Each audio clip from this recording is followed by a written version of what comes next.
அஸ்ஸலாமு அலைக்கும். நான் உங்கள் ஷிஃபா குக்கிங்லேருந்து பேசுகிறேன். இன்றைக்கி நம்ம என்ன ரெசிபி பார்க்க போகிறோன்னா இஃப்தாருக்கான ஒரு ரெசிபி தான். வாங்க எப்படி செய்கிறதுன்னு பார்க்கலாம்.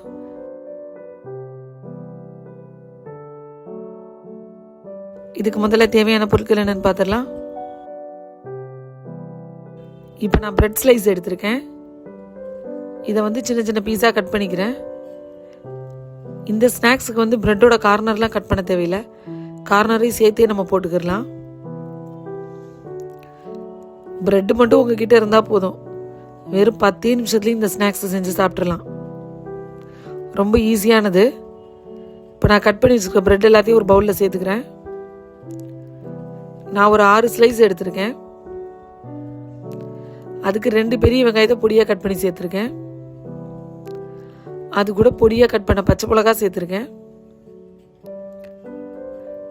ஒரு கைப்பிடி அளவு கொத்தமல்லியும் சின்ன சின்னதாக கட் பண்ணி சேர்த்துருக்கேன்.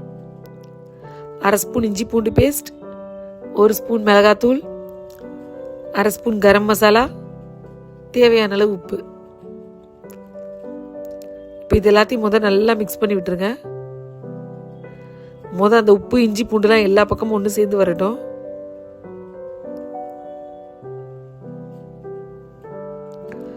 நல்லா மிக்ஸ் ஆகி வந்ததுக்கப்புறம் கொஞ்சம் கொஞ்சமாக தண்ணி சேர்த்து பிசைங்க. ஏன்னா பிரெட்டு சீக்கிரமாக கொல கொலன்னு போயிடும்.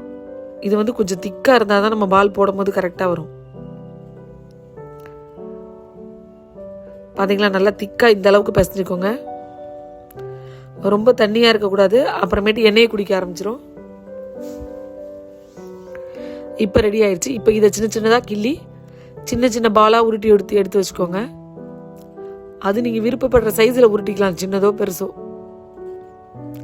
பார்த்தீங்களா, இந்த மாதிரி உருட்டி எடுத்து வச்சுக்கோங்க. பிரெட்டு ரொம்ப தண்ணியாக இருக்கக்கூடாது, தண்ணியாக இருந்தால் நல்லா இருக்காது. பாருங்கள், மொத்தமாகவே ஒரு 10 நிமிஷம் இருந்தால் போதும். பிரெட் இருக்கணும், டக்குன்னு கட் பண்ணி போட்டு அதில் நம்ம தேவையான மசாலா வெங்காயம் எல்லாத்தையும் போட்டு உடனே நம்ம உருட்டி எண்ணெயில் பொரிச்சு எடுத்துடலாம். 10 நிமிஷத்தில் ஸ்நாக்ஸை ரெடி பண்ணி நம்ம சாப்பிடவே ஆரம்பிச்சிடலாம். இப்போ பாருங்கள், நான் எல்லாத்தையும் உருட்டி ஒரு பவுலில் வச்சுக்கிறேன். ஒரு பேனில் எண்ணெய் காய வச்சுருக்கேன். எண்ணெய் நல்லா காயட்டும். பாருங்கள், நான் உருண்டையெல்லாம் ரெடியாக இருக்குது. இப்போ எண்ணெயும் காஞ்சிருச்சு, இருந்தாலும் செக் பண்ணி பார்த்துக்கிறேன்.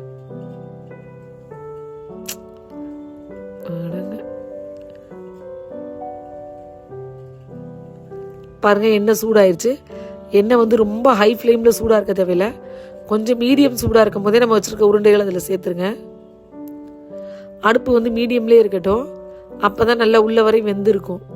கொஞ்சம் ஹை ஃப்ளேமில் வச்சுருந்தீங்கன்னா உள்ளே கொஞ்சம் மாவு மாதிரி இருக்க மாதிரி இருக்கும்.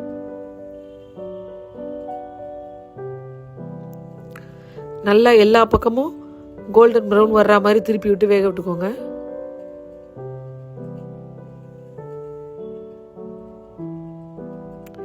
இது நல்லா சாப்பிடும்போது நல்ல ஒரு காரசாரமாக நல்லா இருக்கும்.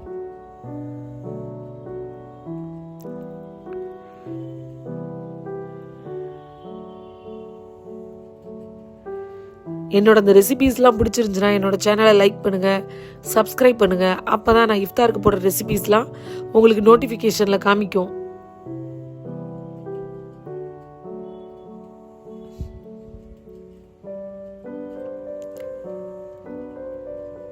பாருங்க, எல்லா பக்கம் நல்லா திருப்பி விடுற பாருங்க. நல்லா கலர் மாறி வந்ததெல்லாம் நான் வெளியில் எடுத்துடுறேன். பார்த்தீங்களா, சூப்பராக பிரெட்டை வச்சு ஒரு கிறிஸ்பியான பால் ரெடி பண்ணியாச்சு. அவ்வளோதான். இதே கலரில் எல்லாரையுமே எடுத்துருங்க எல்லாத்தையும். இதுக்கு அடுத்து கலர் மாறுச்சுன்னா கொஞ்சம் கசக்க ஆரம்பிச்சிடும். இந்த கலரில் எடுத்துருங்க. ரொம்ப ஈஸியான ஸ்நாக்ஸ். நீங்களும் உங்கள் வீட்டில் ட்ரை பண்ணி பாருங்கள். ட்ரை பண்ணி பார்த்துட்டு எப்படி இருந்துச்சுன்னு கமெண்டில் சொல்லுங்கள். பாருங்கள், நல்ல ஒரு கிறிஸ்பியாக இருக்குது. பார்த்தீங்களா, உள்ளே எவ்வளோ சாஃப்டியாக இருக்குன்னு. சூப்பர்.